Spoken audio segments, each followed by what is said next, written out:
Your next video. This one's going to be a short one. I'll make another one later on today.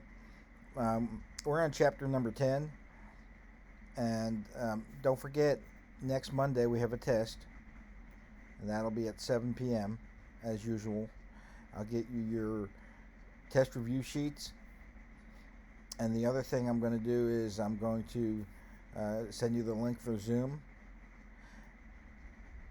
When you're looking at this map in your book, this is what we call a paleogeographic map, and it shows you what, in this case, what Laurentia looked like during the Cambrian. Ancient North America, once again, is Laurentia.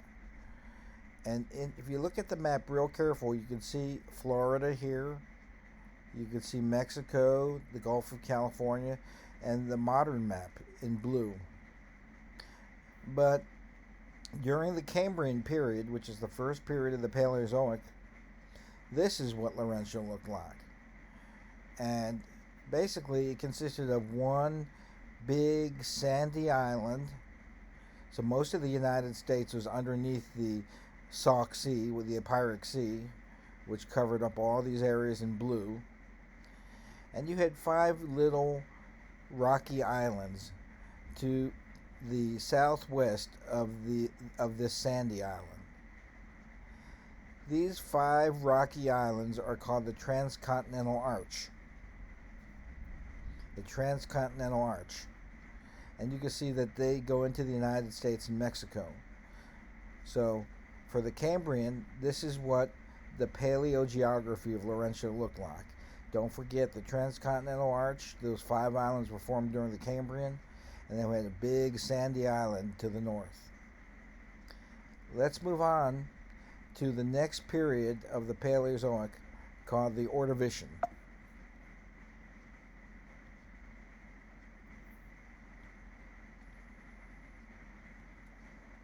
During the Ordovician period, we had, notice that the Sauk Sea had retreated, by the way, and the Tippecanoe Epeiric Sea covered up all these areas in light blue, so that almost all of Laurentia was underneath the Tippecanoe Sea. And this large sandy island that used to exist during the Cambrian has now become 1, 2, 3, 4, 5 sandy islands. Also notice that we had a mountain range that formed, and this mountain range formed due to subduction along the eastern margin, the eastern edge, the eastern margin of Laurentia. So there was subduction occurring on the east coast of Laurentia. One easy way to remember this for the test is the mountain building that occurred during the Paleozoic almost entirely occurred on the eastern edge, the eastern margin of Laurentia, or North America. Subduction occurring on the east coast, not the west coast. That's not going to occur to much later on during the Mesozoic and the Cenozoic. The other thing you want to remember about the Ordovician for Laurentia is that is when a special rock, a geologic formation formed called the St. Peter's Sandstone. The St. Peter's Sandstone was formed during the Ordovician. Transcontinental Arch was formed during the Cambrian. Now, what is the significance of the St. Peter's Sandstone? The St. Peter's Sandstone is an ultra pure quartz pure sandstone. It's almost pure quartz. And quartz is made up of silica dioxide. This sandstone is so valuable because it is pure quartz. And Corning Glass, a big company, and other companies mined the St. Peter sandstone, and they melt down that quartz to make high quality glassware, such as beakers and test tubes and auto glass, glass for windows. This is a very valuable source of quartz sand, and when you melt quartz sand and quench it, you make glass. And it's a really high quality glass that's made out of the St. Peter sandstone that formed during the Ordovician period. The other important economic aspect of the St. Peter's sandstone is that it's used to make computer chips. You probably know that computer chips are made of pure silicon. And so the St. Peter sandstone, which is Ordovician in age, is a valuable source of quartz for both for glass and computer chips.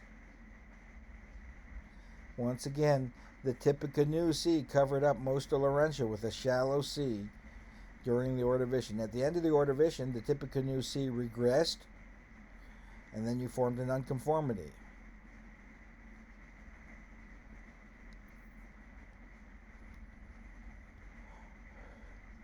Next thing we want to talk about is the paleogeography of the Silurian. Cambrian, Ordovician, Silurian. Now we're in the Silurian. Notice how Laurentia is completely changed. The Tippecanoe Sea regressed at the end of the Ordovician. You formed an unconformity, and then the Kaskaskia Sea covered up almost all of Laurentia, ancient North America, with a shallow Epeiric Sea. This small mountain range that formed during the Ordovician, by the way, it's called the Taconic Highlands. So let's go back here and look at the Ordovician. See the Taconic Highlands? What in God's name is the Taconic Highlands, you might ask yourself. You probably never heard of it unless you're a geologist. Well, the Taconic Highlands was a mountain range that existed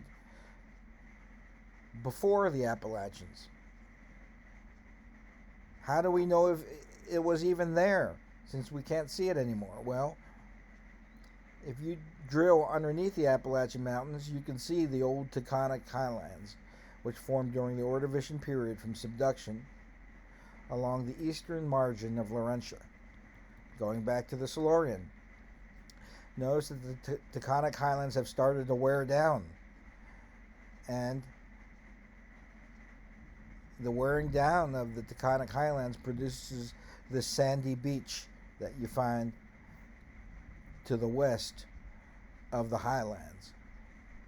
So during the Silurian, you have one rocky mountain range that's starting to wear down, and you have a sandy beach.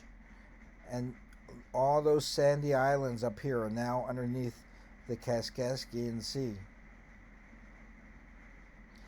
But there's something else here.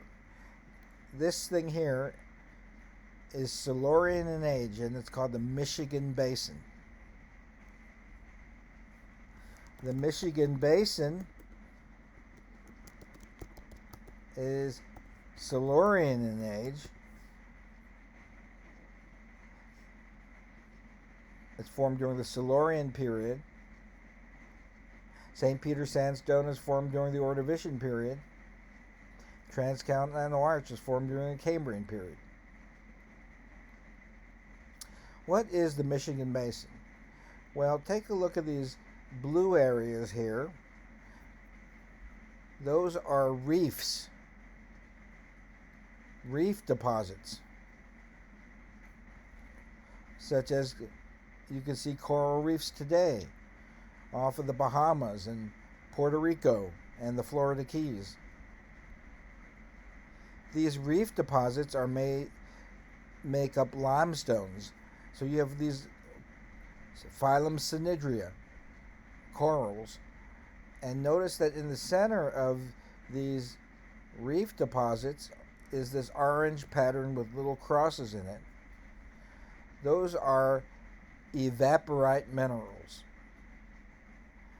What are evaporite minerals? Evaporite minerals are formed from, as the name implies, evaporation. The salt water here in the center of these reefs, kind of like a bullseye, evaporated and left behind thousands of feet of chemical sedimentary rocks.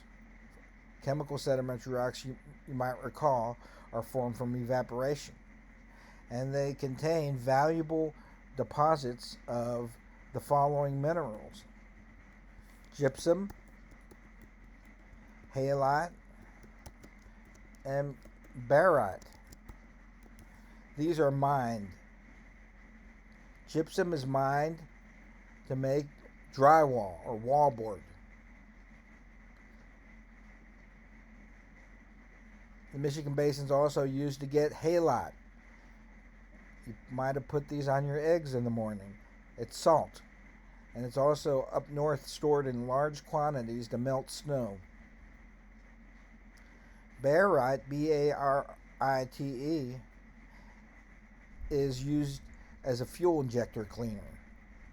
So when you're a geologist, you might be working for a company to find out where these valuable minerals are, because geology really comes down to making money for somebody. So here you got the Michigan Basin. Why do we have evaporites in the center of these reefs? Well, let's take a look. Here's your reef deposits. Here's the open ocean.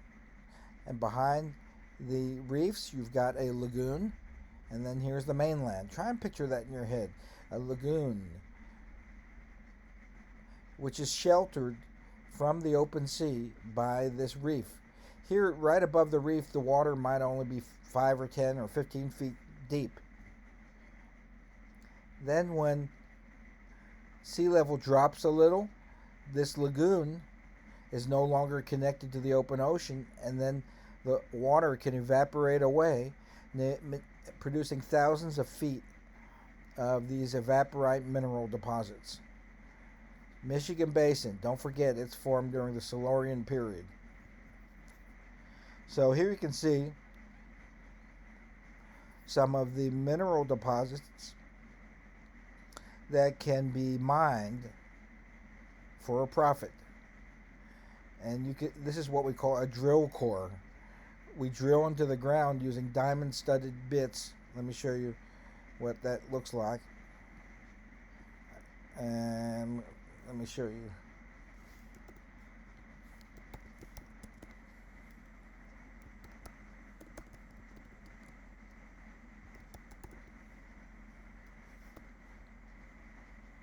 Okay, they look like this, and you drill into the ground and you take these out. And there might be 2 or 3 inches or 4 inches thick, depending on what drill bit you used.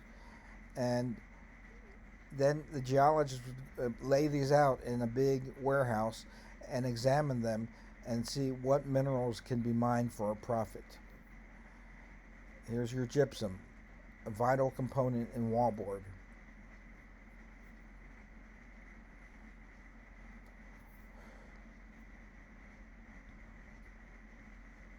Notice I'm skipping a few things here because we don't have time to cover everything, and I want to get to the parts that people are most interested in.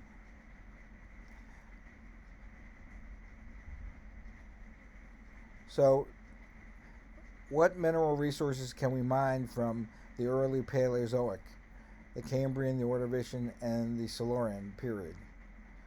Well, sand and gravel for construction. We talked about the sand and gravel that formed off the old Cratonic highlands. Limestone, which is used to make cement. Gypsum and halite, which are mined from the Michigan Basin Silurian deposits. And here's some other ones. Dolostones, Canadian lead and zinc ores.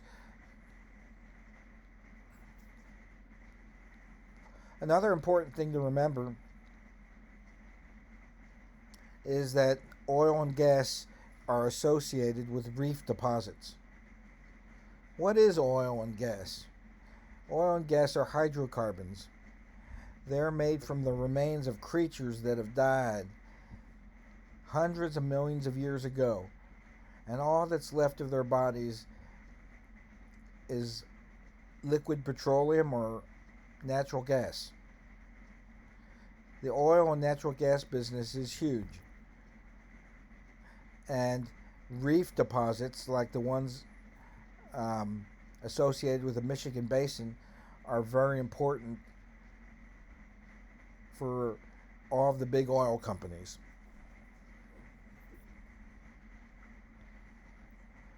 That's all you need to know for chapter number 10. And the next video we'll start talking about chapter number 11.